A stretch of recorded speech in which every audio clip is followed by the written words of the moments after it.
Worthless, the groom hissed, abandoning his bride mid-vows, leaving her a statue of utter desolation at the altar. But before the full weight of the shock could settle, the colossal church doors thundered open. A notorious mafia boss, flanked by a phalanx of black SUVs, strode in, declaring, "This wedding isn't over, it's just changing grooms." What unfolded next transmuted her worst nightmare into a scenario far more perilous than she could have ever conceived. Elena Martinez had fantasized about this moment 1,000 times, though never with such a chilling twist. St. Catherine's Cathedral swelled with 300 discerning guests, their faces, like sunflowers, tracking her every movement. White roses cascaded from every imaginable surface, creating an ethereal tableau. The string quartet played a delicate melody. Her couture Vera Wang gown, the fruit of 6 months of meticulous labor, fit her perfectly. Indeed, everything was perfect, save for the man standing opposite her. Michael Chun, her fiancé of 2 years, had not once met her gaze during the ceremony. His jaw was rigidly set, a fine sheen of sweat tracing his temple despite the chill of the air conditioning. Elena, clinging to hope, rationalized it as mere nerves. Everyone, after all, gets nervous. "Do you, Michael Chun, take Elena Martinez to be your lawfully wedded wife?" Father O'Brien's resonant voice echoed through the soaring, vaulted ceiling. Michael's mouth opened, then clamped shut. His Adam's apple bobbed as he swallowed audibly. "Michael," Elena whispered, her joyful smile wavering. Finally, his eyes found hers, and what she saw plunged her stomach into a bottomless pit. Not love, not even remorse, but a cold, hard tableau of disgust. "I can't do this," he uttered quietly, his words hanging in the air like an acrid plume of smoke. Elena heard a collective gasp ripple through the congregation. The violins sputtered, then fell silent. "What?" Her voice, tiny and childlike, barely escaped her lips. Michael leaned in, his proximity ensuring only she could hear his venomous words. "You're worthless, Elena. Your family's broke, your company's in its death throes, and I'm not going down with you. I deserve far better than this." The verbal slap wounded her more profoundly than any physical blow could have. Elena's vision narrowed, the hundreds of faces blurring into a watercolor nightmare of shock and pity. She saw her mother rise, a hand pressed to her trembling mouth, while her younger brother, Marco, had turned ghastly white. Michael, with a dismissive turn of his heel, began his solitary walk down the aisle. Just like that. The rhythmic tap of his footsteps on the marble floor was the only sound in the cavernous church.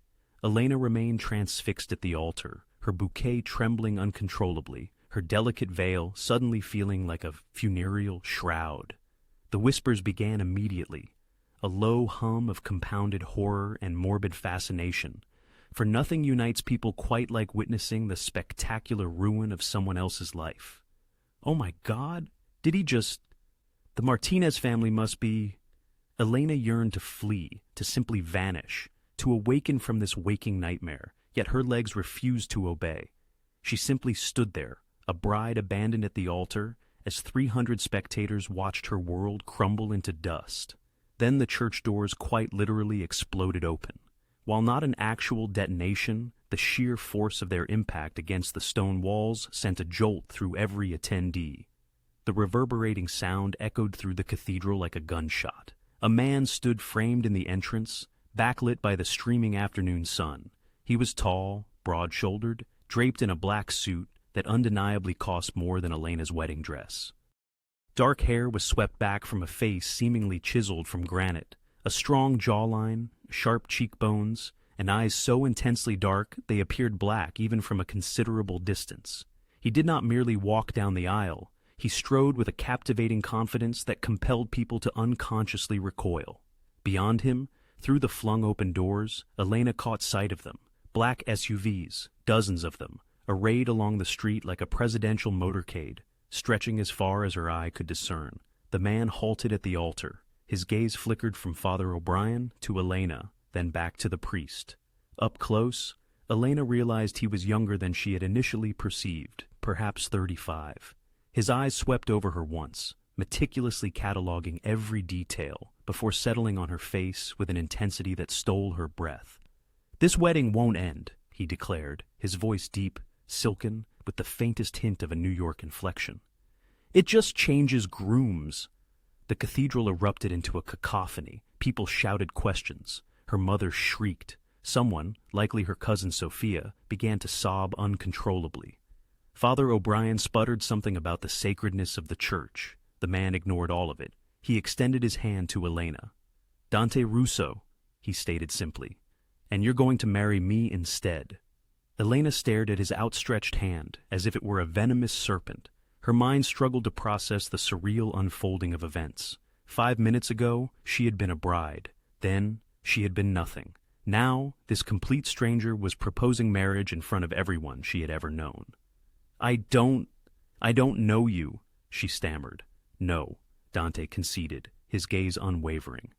"But your father knew me, and your family's substantial debt to my organization is now unequivocally your debt. So, Elena, you have precisely 2 choices." He moved closer, and she caught the distinct scent of expensive cologne, commingled with something far darker. Danger, perhaps. "You can walk out of here alone, utterly humiliated, and witness your family lose absolutely everything by Monday morning. Or you can take my hand, complete this ceremony, and I will personally ensure the Martinez name regains its former standing." "This is insane," Elena breathed, her voice barely a whisper. "This is business," Dante corrected, his hand remaining steadfast, unwavering. "What's it going to be?" Elena's gaze swept past him, encompassing the vast sea of faces. Her mother was openly weeping. Marco looked utterly terrified. Guests were already discreetly pulling out their phones, texting, posting, actively ensuring this disaster would go viral. Michael was likely halfway to the airport by now. Her entire life had just been irrevocably shattered before 300 witnesses. What truly did she have left to lose? Elena released her bouquet, the pristine white roses scattered across the gleaming marble floor. She looked into Dante Russo's unfathomable dark eyes and, with a trembling hand, placed it within his. His fingers closed around hers, warm, firm, and absolutely resolute. "Smart choice," he murmured. Then he turned to Father O'Brien, who appeared on the verge of fainting. "Start over from the beginning, Father, and make it quick. I have pressing business to attend to." The reception hall felt like an unsettling dream. Elena sat at the head table, a gold wedding band she had never before seen, feeling unexpectedly heavy on her finger. Guests mingled awkwardly, caught between the urge to celebrate and their instincts to mourn. Fully half of them kept casting nervous glances at her new husband, as if he were a loaded weapon. The other half feigned normalcy, a pretense that somehow felt even worse. Dante sat beside her, utterly composed. He had barely touched his food, yet his champagne glass never seemed to empty. Men in dark suits, his men, stood watch at every exit, their presence not overtly threatening, but unmistakably there. "You should eat something," Dante said without turning to her. "You're pale." "I just married a complete stranger," Elena hissed, her voice barely controlled. "Forgive me if I've lost my appetite." "You married a solution to your problems." He finally turned to face her, the intensity in his eyes causing her to involuntarily lean back. "Would you have preferred I allowed Michael to humiliate you and then simply walked away?" "I'd prefer to understand what the hell is happening." Dante calmly set down his glass. "Come with me." He rose, offering his hand once more, the second time that day. Elena glanced around. Her mother was weeping into her aunt's shoulder. Marco was drinking heavily at the bar, his tie already askew. No one was paying attention to her anymore. They were all too absorbed in gossiping. She took Dante's hand and allowed him to lead her out of the main hall into a smaller room, the bridal suite, where she had prepared just that morning. It felt like a lifetime ago. The instant the door closed, Dante's entire demeanor transformed. The casual confidence stripped away, replaced by something sharper, more overtly dangerous. "Your father's company, Martinez Logistics, handles shipping contracts across the East Coast," he began, pacing towards the window. 3 years ago, he borrowed $15 million from my organization to expand operations. The terms were crystal clear. A 10% return, paid quarterly. Elena's stomach plummeted. "My father never mentioned—" Your father died 6 months ago. Dante's voice was purely factual. Heart attack. You inherited the company along with your brother. The debt came with it. She had been acutely aware of her father's company's struggles. She had diligently assisted Marco in its management, desperately trying to keep it afloat. But $15 million, that explained why the books never quite added up, why there were accounts she couldn't access. We've been paying, Elena insisted, her voice weak. We pay weekly. You've been missing payments. Dante turned to face her, his gaze piercing. 3 in the last 4 months. That puts you in default. And when people default on debts to me, there are consequences. So this is about money. The shock was wearing off, replaced by a cold, sickening realization. You married me to collect a debt. I married you to secure an asset. He moved closer, and Elena forced herself not to retreat. Your company's shipping routes are valuable. Your family name still carries weight in certain circles. And your brother? His jaw tightened almost imperceptibly. Your brother has been making very stupid decisions. What's that supposed to mean? It means Michael didn't abandon you on a whim. Dante pulled out his phone, tapped the screen, and held it up for her to see. Elena stared at the image. A bank transfer. $250,000 sent to Michael Chin's account 3 days ago. The sender's name made her blood run cold. Victoria Calibris. Who is that? But even as she asked, she knew. Everyone in the city knew the Calibris family. They were bitter rivals to the Russos, competitors in the same shadowy world of money and power that most people preferred to pretend didn't exist. Vittorio is my competition, Dante said flatly. He paid your fiancé to humiliate you at the altar, to shame the Martinez name so severely that your remaining business partners would abandon you. Then he'd swoop in, buy your company for pennies, and suddenly control half the East Coast shipping routes. He pocketed his phone. I couldn't let that happen. Elena's mind was reeling. Michael hadn't left her because she wasn't good enough. He had been bribed, paid to utterly destroy her. The betrayal somehow hurt even more, knowing it was a calculated act. So, what? You showed up and married me just to beat Vittorio to the punch? She laughed, but the sound emerged as a bitter, hollow thing. I just moved from one transaction to another, Dante stated simply. But I'm being honest with you. Michael wasn't, and the Calibris, assuredly, won't be. He then glided over to a small bar cart, pouring 2 glasses of whiskey, handing one to Elena. She accepted it reflexively. Here's the stark truth, Elena, Dante declared, raising his glass. I don't require a wife for love. I need a partner who comprehends the stakes. Your family owes me $15 million. Your company is hemorrhaging money. Your brother is far beyond his depth, and there are individuals out there who desire nothing more than to witness your complete ruin. Why would you ever help us? She inquired, bewildered.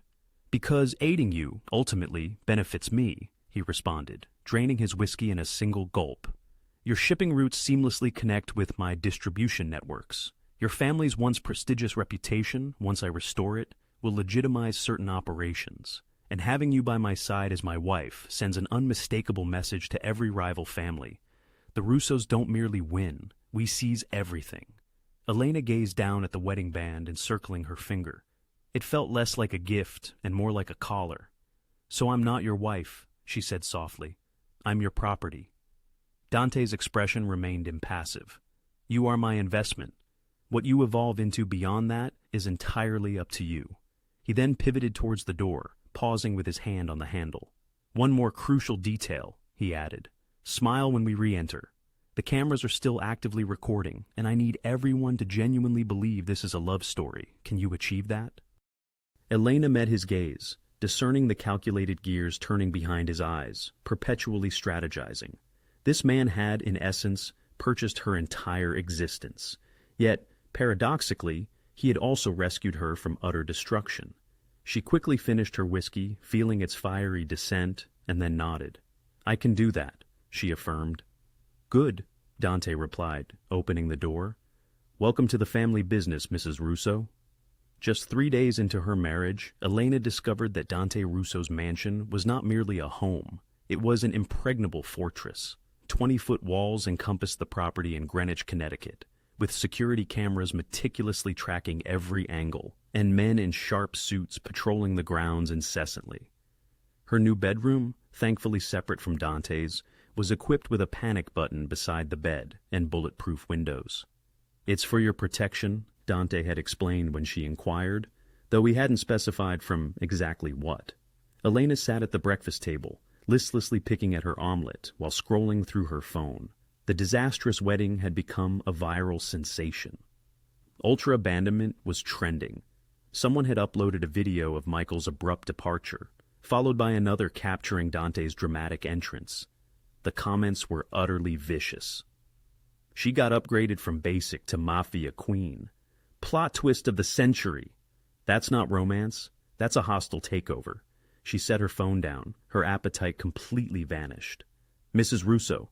A man appeared in the doorway, appearing to be in his late 50s, with slicked back gray hair and a suit that epitomized old money. His eyes were cold and piercing. "I'm Vincent Caruso, Mr. Russo's consigliere." Elena recognized the title, having seen enough movies to know a consigliere was an advisor, a right-hand man, someone who helped orchestrate the organization's affairs. "Nice to meet you," she said cautiously. Vincent offered no smile. "I need to ask you some questions about your brother." Her stomach clenched. "Marco? What about him? When did you last communicate with him?" "Yesterday. He called to check on me." It had been an undeniably awkward conversation. Marco had been drunk, slurring apologies about the wedding, their father, and everything in between. Elena had assured him it was fine, despite it being far from it. Vincent then produced a tablet, sliding it across the table. "These are his financial records from the past 6 months." Elena's eyes scanned the screen, and her blood ran cold. Charges from Atlantic City casinos, online poker sites, sports betting apps, hundreds of thousands of dollars, all losses. "Marco's gambling," her voice came out strangled. "Marco's drowning." Vincent retrieved the tablet. "He owes money to people who do not accept apologies as payment, and desperate men often make dangerous choices." "What are you implying?" Vincent's expression remained unchanged, but a hint of suspicion danced in his eyes. "I'm implying your brother is a liability, and by extension, so are you." Before Elena could formulate a response, Vincent's phone buzzed. He glanced at it, then rose. "Excuse me, we will continue this conversation later." He departed, leaving Elena frozen at the table. Marco harbored a serious gambling problem. And Vincent suspected she was what? Covering for him? Conspiring with him? She urgently needed to speak with her brother. That afternoon, Elena found herself wandering the mansion's east wing, seeking a secluded spot to call Marco.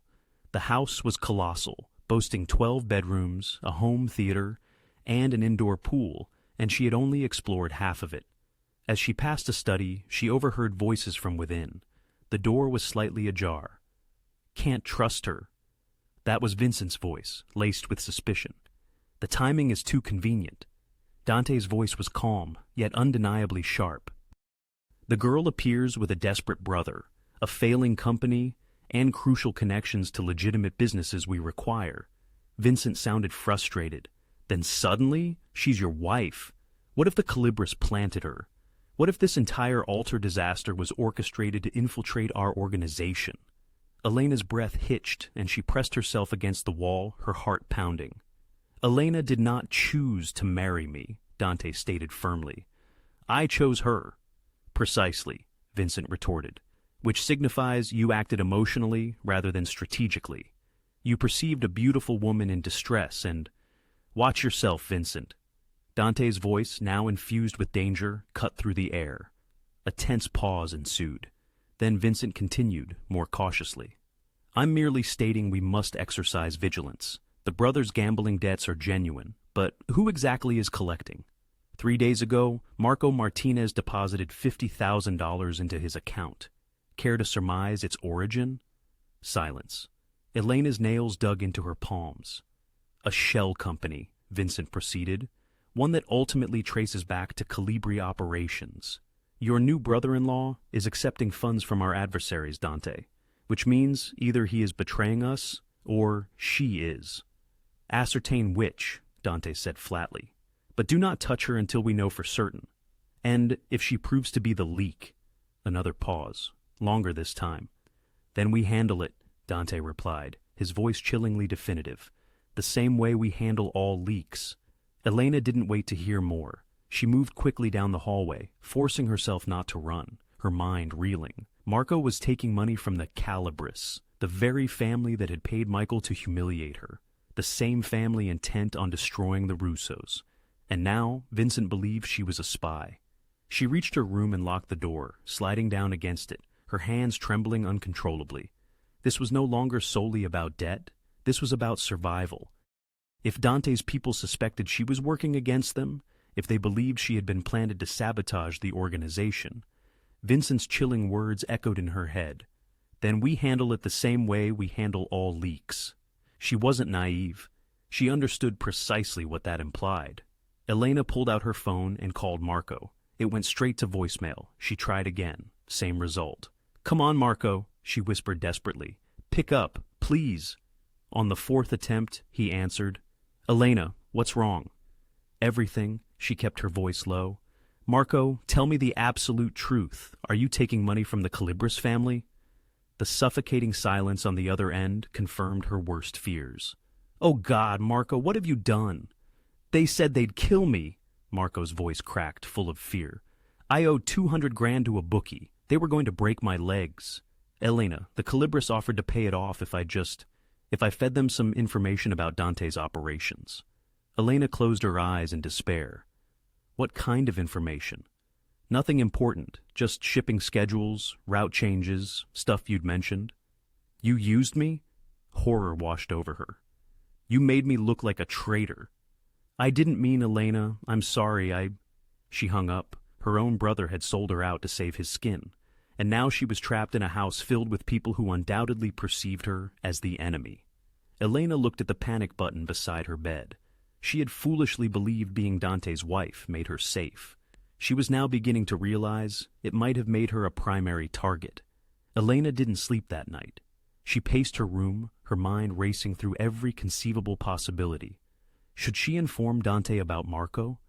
Would he even believe her? Or would he simply assume she was attempting to cover her tracks? By dawn, she had reached a decision. She couldn't control her brother's actions, but she could control her own next move. At 7 a.m., a knock sounded at her door. One of Dante's men, a younger individual named Tony, stood in the hallway. "Mr. Russo wants to see you in his office. Now." Elena's heart hammered, but she maintained a neutral expression. "Give me 5 minutes." She dressed meticulously in a navy blue sheath dress and heels. If this was indeed the end, she would face it with dignity. Dante's office was located on the second floor, offering a commanding view of the gardens. He sat behind a massive mahogany desk, engrossed in something on his laptop. He didn't look up as she entered. "Sit," he commanded. Elena settled into one of the leather chairs facing the desk, folding her hands in her lap to conceal their involuntary trembling. "I have a critical meeting today," Dante stated, still not making eye contact. "Important people, investors, business partners, some family associates. They are naturally curious about my new wife." Finally, he raised his eyes to meet hers. "You're coming with me." Of all the outcomes she had braced herself for, this was not one of them. "Why?" she managed. "Because you are my wife, and I need them to witness that." He closed the laptop with a decisive click. "This marriage must appear authentic, Elena. That entails you sitting beside me. You will smile, and you will impeccably play your part. Can you accomplish that?" She reflected on Vincent's dark suspicions, on Marco's profound betrayal, on how precariously she balanced on a knife's edge between protection and total annihilation. "Yes," she affirmed, her voice steady. "I can do that." The meeting was held at an exclusive restaurant in Manhattan, the kind without a visible menu where reservations required a 6-month wait. Dante had rented out the entire private dining room. 8 men sat around the table when they arrived, all older, impeccably dressed in expensive suits, and all watching Elena like vultures circling their prey. Dante pulled out a chair for her, right beside his own, at the head of the table. Seated, feeling the weight of every gaze, Elena listened as Dante began. "Gentlemen, this is my wife, Elena." A man with silver hair and a hardened expression leaned forward. "So, the rumors are true," he drawled, his smile not quite reaching his eyes. "The altar abandonment wasn't humiliation. It was an upgrade. Lucky girl." "Frank," Dante's voice carried a sharp warning. "What?" "I'm congratulating her," Frank retorted, his gaze sweeping dismissively over Elena. "Though I do wonder what she brings to the table, besides a pretty face and a bankrupt shipping company." A wave of chuckles rippled through the other men. Elena felt a flush creep up her cheeks. "Frank runs waste management in New Jersey, Elena," Dante stated, his tone deliberately neutral. "He's very good at identifying garbage." The laughter died abruptly, and Frank's face hardened. "The Martinez Logistics Network," another man interjected, younger, with slicked-back dark hair and calculating eyes. "It's hemorrhaging money. 3 major clients dropped them last quarter. Why would you tie yourself to that liability, Dante?" Elena felt Dante stiffen beside her. This wasn't mere curiosity. They were scrutinizing his judgment, challenging his decision to marry her. They saw problems where he saw potential. "He sees potential where others see problems," Elena heard herself say, and every head in the room swiveled towards her. The dark-haired man smirked. "That's so enlightening.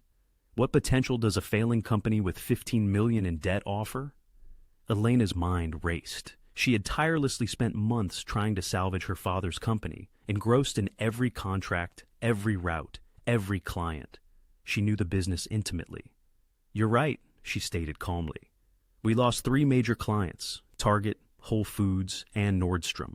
Do you want to know why?" The man's smirk flickered slightly. "Because we couldn't guarantee delivery times anymore. Our warehouse in New York burned down last year. A suspicious fire. The investigation went nowhere, and we lost 30% of our storage capacity overnight." She leaned forward slightly. "But we still have contracts with 15 regional distributors, established routes through 6 states, and relationships with customs officials at every major port from Boston to Baltimore. That's infrastructure that would take your competitors years and millions to replicate." She then turned to Frank. "You mentioned waste management. Martinez Logistics has refrigerated trucks that run mostly empty on return trips. We could transport specialty waste, medical, industrial at premium rates. That's a $3 million revenue stream nobody's tapping." Frank's expression shifted from dismissive to distinctly interested. Addressing the entire table, Elena continued, "A failing company isn't a liability if you know how to fix it. It's an opportunity, and Dante saw that." She glanced at her husband. "He always sees 3 moves ahead." A profound silence filled the room. Then the dark-haired man laughed, a genuine hearty sound this time. "Well played," he conceded, raising his wine glass. "To Mrs. Russo, who apparently has a spine after all." The others joined the toast. Even Frank looked grudgingly impressed. The conversation seamlessly transitioned to business, territory discussions, percentage negotiations, details Elena didn't fully grasp. But she had done enough. She had proven she was far more than just decorative. When the meeting concluded 2 hours later, Dante placed his hand briefly on the small of her back as they walked to the car. His touch was fleeting, professional, yet something in it was different, perhaps acknowledgement. They drove in silence for 10 minutes before Dante spoke. "The refrigerated truck idea, that was smart." "It was obvious," Elena replied quietly, "if anyone had bothered to look." "Vincent thinks you're a spy," Dante said, his tone conversational, as if discussing the weather. "He thinks the Calabres planted you to destroy us from the inside." Elena's stomach plummeted. She had anticipated this. "And what do you think?" Dante was quiet for a long moment, watching the city lights blur past the window. "I think," he said finally, "that a spy wouldn't have just helped me secure Frank's loyalty. A spy wouldn't have made me look stronger in front of men who are questioning my judgment." He turned to her. "I think you're either the best actress I've ever met, or you actually want this to work." "I want to survive," Elena said honestly. "And right now, your success is my survival." Something flickered across Dante's face. Respect, perhaps, or the nascent stirrings of trust. "Good," he said, "because things are about to get much worse before they get better." "What does that mean?" Dante's phone buzzed. He glanced at it, and his jaw tightened. "It means the Calibers just made their next move." The docks were still burning when they arrived. Orange flames licked greedily at the night sky, engulfing 3 massive warehouses. Fire trucks lined the pier, their hoses making only a futile dent. The acrid smell of burning chemicals and charred wood choked the air.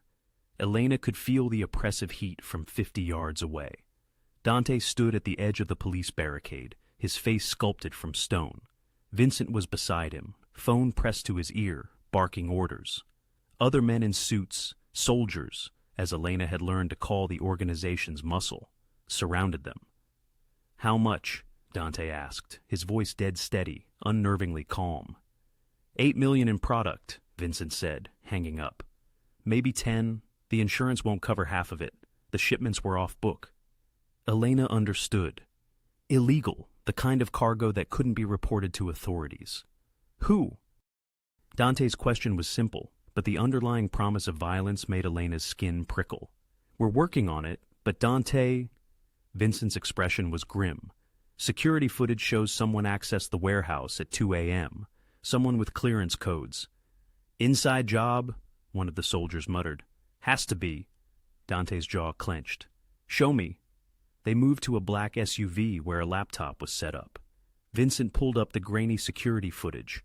Elena watched over Dante's shoulder as a figure in dark clothing approached the warehouse entrance, punched in a code, and vanished inside. 20 minutes later, they emerged and walked away. 30 seconds after that, flames erupted in the windows. "Can you see their face?" Dante asked. "No, but we traced the access code." Vincent pulled up another screen, a log of security credentials. He pointed to one entry. "That code belongs to Marco Martinez." Elena's world tilted. "No," she whispered, "that's not possible." Every head turned towards her. The soldier's expression shifted from neutral to hostile in an instant.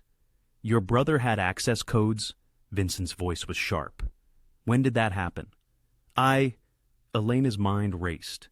"I gave him temporary access 3 weeks ago, before the wedding. He was helping me inventory some of our family's stored goods in one of the shared warehouses." "You gave your gambling addict brother access to facilities after everything I told you about his debts?" Vincent's face flushed with anger. "That was before I knew?" Elena turned to Dante, desperate. "I didn't know about the gambling, Dante. I didn't know about any of this." Dante said nothing. His silence was worse than shouting. "She's been feeding him information," one of the soldiers stated. "The shipping schedules, the route changes. She's the leak. I'm not—" "8 million up in smoke because you brought a traitor into this family?" Vincent interrupted. "And you want us to believe you're innocent? Check the timestamps." Elena's voice rose. "Marco's code was used at 2 a.m. Where was he? Can you track him?" Vincent worked the laptop for a moment, then cursed under his breath. His phone was off. No GPS data. "Convenient," a soldier scoffed. "Or someone stole his code," Elena shot back. "The Calabreses have been targeting my family. They paid Michael to humiliate me. They're giving Marco money. Maybe they got his access information too." "Listen to her," another soldier scoffed, "making excuses while our business burns." "I say we cut our losses," a third one added, staring at Elena with open hostility. "Her and the brother, before they destroy everything." The words hung in the smoky air like a death sentence. Elena's heart hammered against her ribs. She looked at Dante, searching his face for any sign of belief, of trust. His expression was unreadable. "Boss," Vincent said quietly, "we need to make a decision. If she's compromised, if her family is working with the Calibers, we can't afford the risk, not with this much at stake." Dante finally moved. He stepped closer to Elena, studying her face in the flickering firelight, looking for cracks, for lies. "Did you know?" he asked softly. "Did you know your brother was going to do this?" "No." Elena met his eyes, refusing to look away, even though everything in her wanted to run. "I swear to you I didn't know. Marco is stupid and desperate, but this, setting fires, destroying millions in product, this isn't him." "How can you be sure?" "Because he'd never risk pulling me down with him." Her voice broke slightly. "Marco may be weak, but he's still my brother. He wouldn't put me in the crosshairs like this. Someone is setting him up, setting both of us up." Dante stared at her for a long moment. Elena could feel Vincent and the soldiers watching, waiting for their boss to give the order to remove the threat, to eliminate the problem. "Vincent," Dante said finally, not breaking eye contact with Elena. Find Marco Martinez. I don't care if you have to tear apart every casino and bar in the tri-state area. Bring him to me alive. And her? Vincent asked pointedly. She stays. Dante's tone left no room for argument. Under guard. If she tries to leave the estate, stop her. If she tries to contact anyone, I'm not to know about it. But she stays. Relief and fear warred in Elena's chest. She wasn't dead, but she wasn't trusted either. You're making a mistake, Vincent said, low enough that only Dante and Elena could hear. She'll destroy us. That's my decision to make. Dante turned back to the burning warehouses. Now, find her brother. We're going to get some answers. Vincent walked away, the soldiers following. Elena stood alone beside Dante, watching $8 million burn, knowing that her life hung by an even thinner thread than her marriage. Dante's tone, while soft, carried an undeniable undercurrent of steel. If you're deceiving me, if you bore any complicity in this, there will be no sanctuary on earth where you can seek refuge. Do you comprehend? I understand, she whispered, her voice barely audible. Good. He then retrieved his phone. Because the Calabrieses have just declared war, and you are about to discover the consequences of standing against me. 36 hours later, Marco was discovered, inebriated and terrified, in a motel situated outside Atlantic City. Elena was in the mansion's lavish library when Dante's men forcefully escorted him through the grand entrance. The ensuing commotion, shouting, her brother's slurred protests, drew her immediately to the foyer. Marco presented a grim spectacle. His face was a canvas of bruises, one eye swollen shut. His shirt, torn, bore stains that appeared to be blood. Upon spotting Elena, he succumbed to tears. I'm so sorry, he blubbered. Elena, I am truly sorry. Silence! Vincent barked, roughly pushing him into a chair in Dante's office. Elena followed, her stomach churning with dread. Dante was already present, his back to them, gazing out the window. Marco Martinez. Dante's voice was frigid. You utilized access codes registered in your name to enter our warehouse 2 nights ago. Shortly thereafter, that warehouse was consumed by flames, resulting in $8 million in losses. Explain why I should not end your life right now. It wasn't me. Marco's words tumbled out in a frantic rush. I swear I didn't go to any warehouse. I was at the casino. Ask anyone. I was there all night. Your code was used, Vincent stated unequivocally. Are you implying someone stole it? Yes, I mean... Marco wiped his face with trembling hands. They must have. The Calibri family. Start from the very beginning, Dante commanded, finally turning to face them. And do not fabricate a single word. Every lie will only exacerbate your predicament. Marco drew a shuddering breath. Elena yearned to embrace him, to comfort her younger brother just as she had when they were children. But she remained motionless, frozen at the doorway. 6 months ago, I became deeply indebted to a bookie, Marco began, for $200,000. They were threatening to kill me. Then this man approached me, introducing himself as Luca. He claimed to work for the Calibri family. He offered to settle my debt if I provided them with information.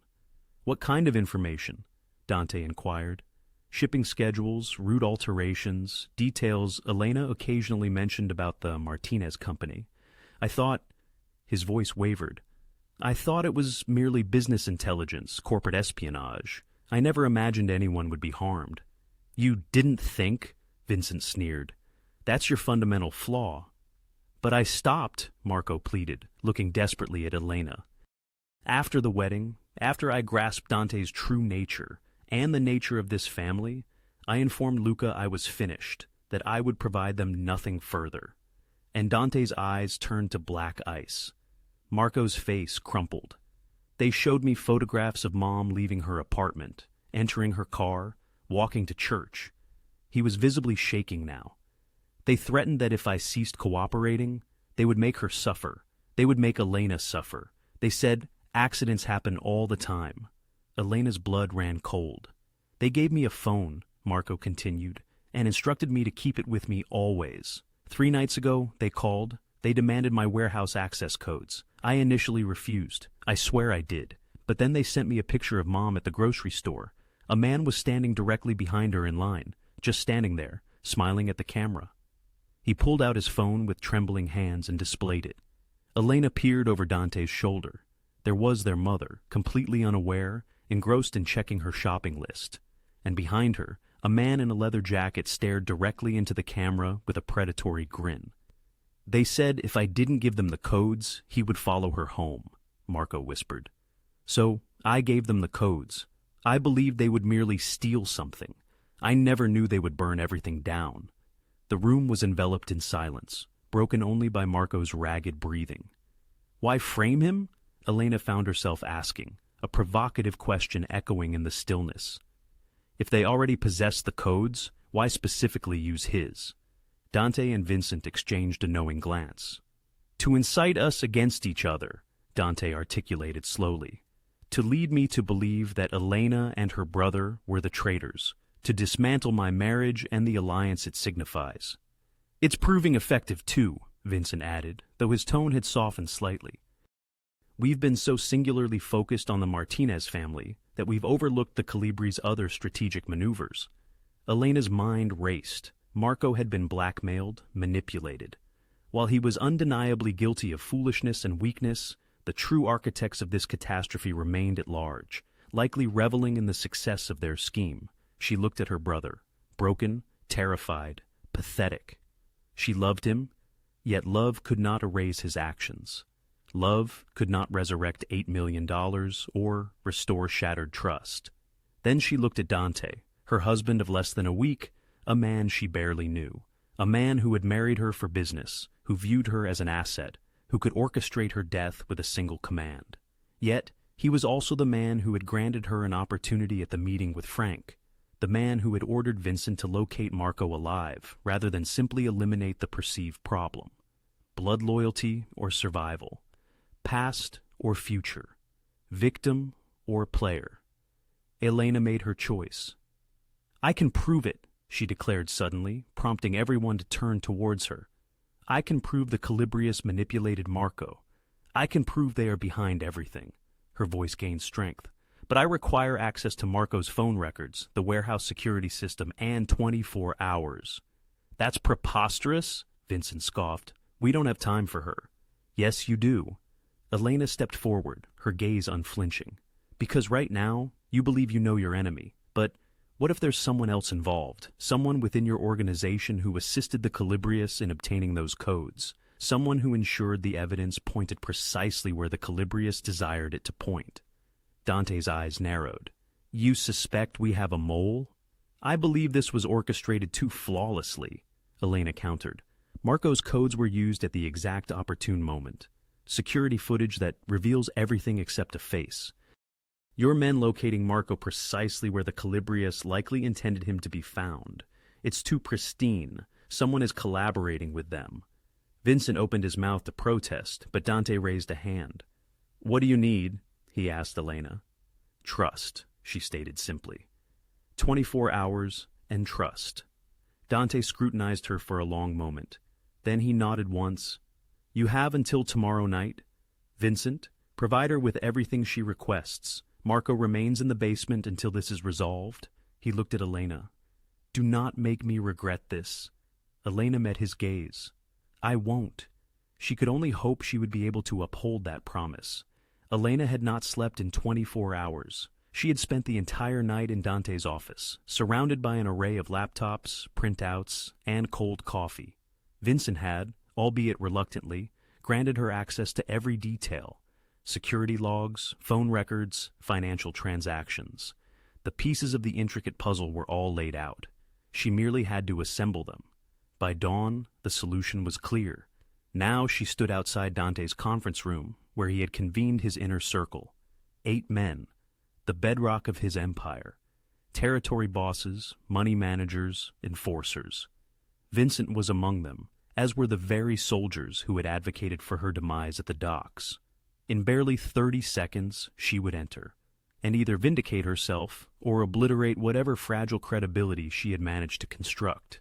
Elena straightened her black blazer, lifted her chin with resolve, and opened the door.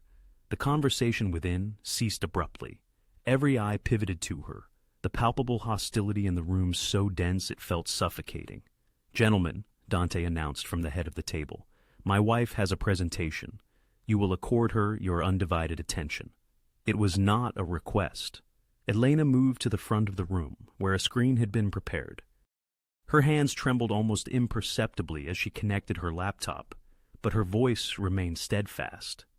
3 nights ago, someone exploited Marco Martinez's access codes to infiltrate our warehouse and ignite a fire that obliterated $8 million in merchandise. She projected the security footage onto the screen.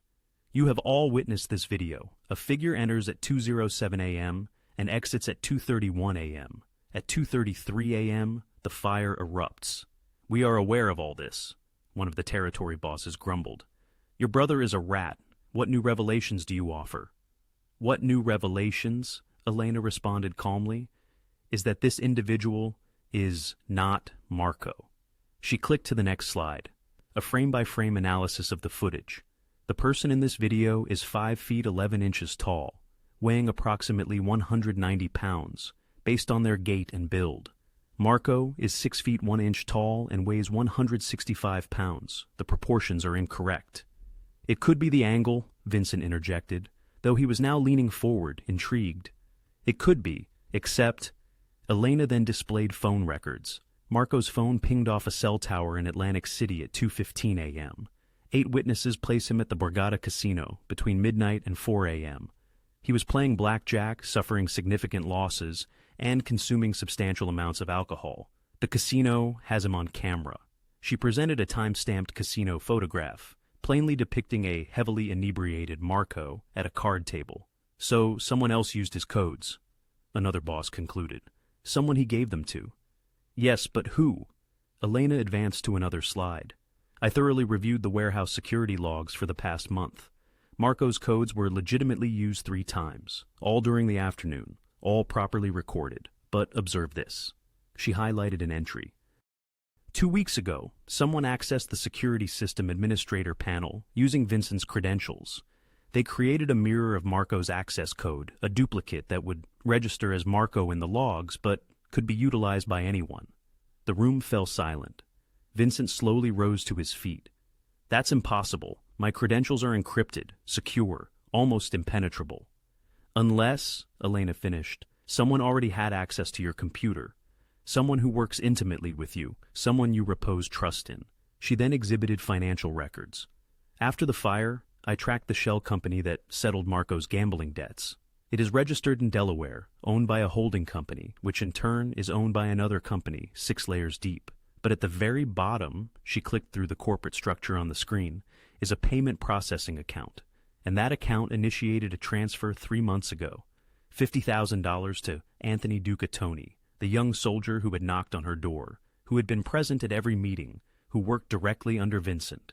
Tony sprang to his feet, his outburst echoing through the room. "I've been loyal to this family for 8 years, loyal enough to splurge on a BMW M last month." Elena, unfazed, projected his purchase record onto the screen, highlighting a meager $60,000 annual salary. "And loyal enough to put a substantial down payment on a Miami condo? Where exactly did that money materialize from, Tony?" His face blanched. "Investments," he stammered. "Investments from the Calabres family," Elena stated icily, the words like daggers. "You handed them Vincent's credentials, crafted a duplicate access code, and fed them privileged information about our operations. Then, when they decided to torch the warehouse, you meticulously ensured all evidence implicated Marco, banking on our preoccupation with the Martinez family to divert suspicion from you." The room erupted in a furious murmur. Soldiers advanced on Tony, cornering him against the wall. Vincent looked utterly shattered, as if a physical blow had landed. "You gave them my credentials?" His voice was a deathly whisper. "You betrayed me?" Tony, now desperate, shrieked. "They were going to kill my sister. They threatened Maria if I didn't cooperate. What was I supposed to do?"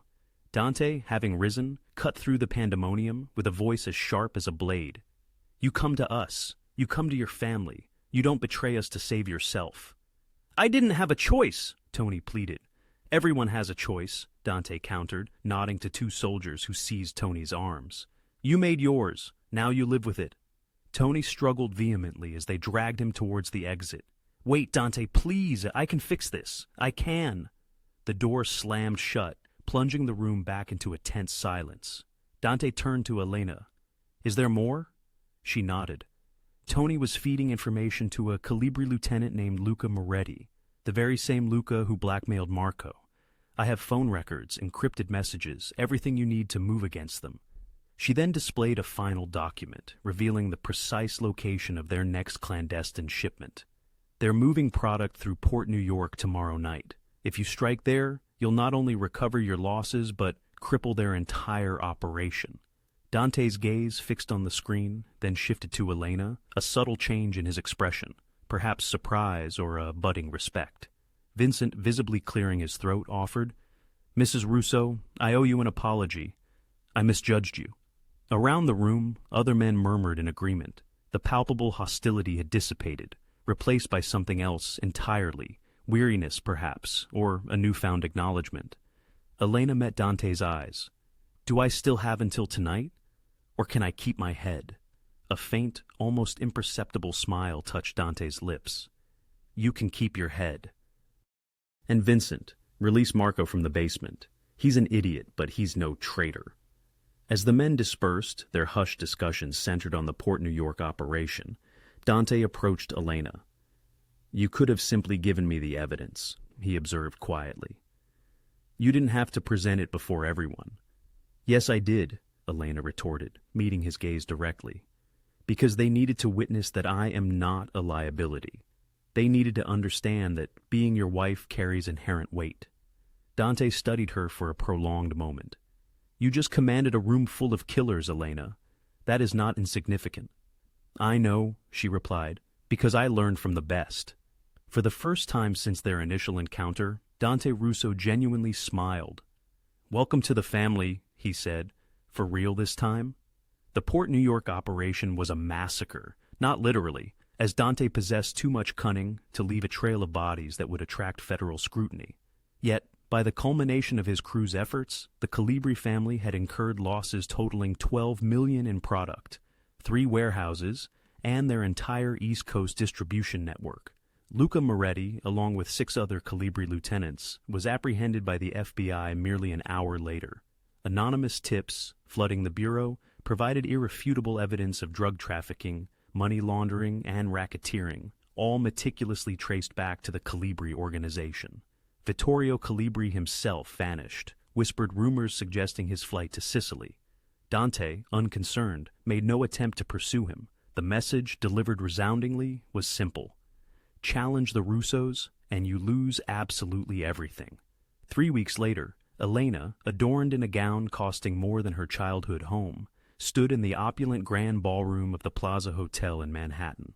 The room buzzed with over 200 guests' family members, business associates, politicians, even a sprinkling of celebrities. This wasn't a wedding reception. It was a coronation. Dante had labeled it a celebration of partnership, but Elena understood its true significance, a public affirmation of her belonging in this world, a testament to her hard-earned place.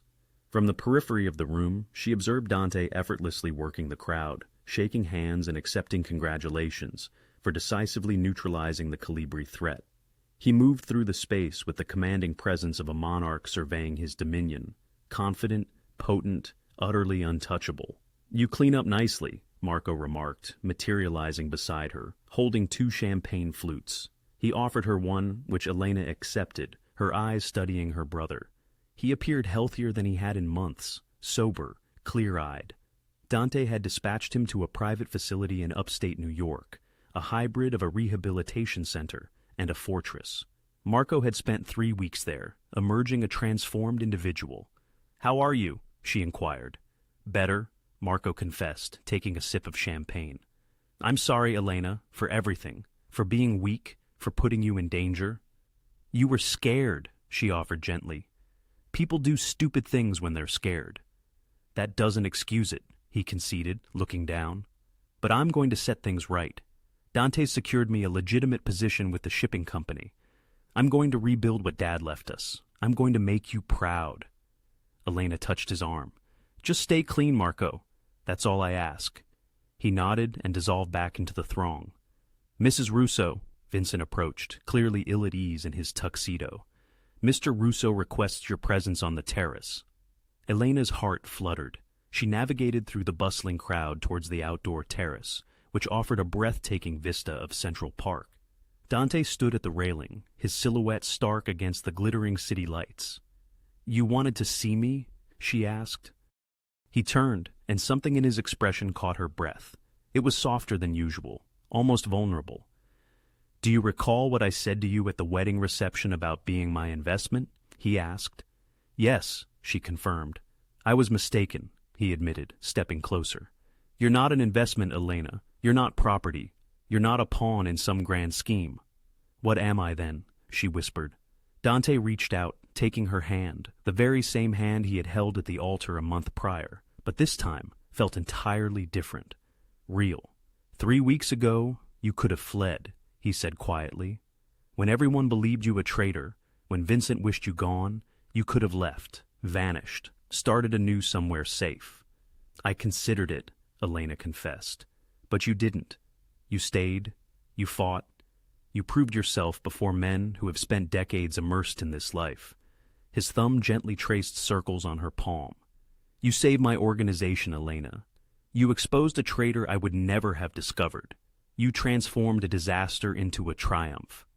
"We did it together," she corrected. "No," Dante's voice was firm. "You did it. You commanded that room. You compelled them to see you as more than just my wife. You made them see you as essential." He released her hand and produced a small velvet box from his pocket. Elena's pulse quickened. "This isn't a proposal," Dante clarified, opening the box to reveal a platinum ring adorned with a colossal emerald encircled by diamonds. "We are already married. This is a promise." He slipped it onto her right hand, nestled beside her wedding band. "When I married you, it was for business," he continued. "A transaction, a means to safeguard assets and consolidate power. But somewhere between the altar and tonight, something irrevocably shifted." He gently cupped her face. "They sought to ruin you, Elena. Michael, the Calabreses, all of them. They yearned to break you, to humiliate you, to utterly destroy you." His eyes searched hers. "But you just saved all of us." Tears pricked Elena's eyes, not born of sorrow or fear, but from the overwhelming realization of her incredible journey. A mere month ago, she had been abandoned at the altar, feeling utterly worthless and profoundly humiliated. Now she stood on a terrace overlooking Manhattan, adorned with diamonds, married to one of the most formidable men on the East Coast, and every bit of it she had truly earned. "I'm not a victim anymore," she whispered. "No." Dante's smile was genuine, warm. "You're queen." He guided her back into the ballroom. As they entered, the crowd respectfully parted. Dante raised his hand, and the room fell silent. "Thank you all for coming tonight." Dante's voice resonated across the vast space. "A month ago, I married this woman to protect business interests, but tonight I stand before you to declare something entirely different." He turned to Elena, taking both her hands. "Tonight, I introduce you to my true partner, my equal, the woman who rescued this family from destruction and proved that the Russo Empire is no longer solely mine." He raised their clasped hands high. "It belongs to both of us." The room erupted in thunderous applause. Elena observed Vincent nodding with profound respect, Frank raising his glass, and the territory bosses offering her genuine approval. She wasn't merely a decoration. She was not a pawn. She was the very heart of the empire. Dante leaned close, his lips brushing her ear. "Ready for this life, Mrs. Russo?" Elena gazed out at the formidable crowd, the power players, the dangerous men, the dazzling world that had almost annihilated her, but had instead forged her into something incomparably stronger. She squeezed Dante's hand. "I was born ready.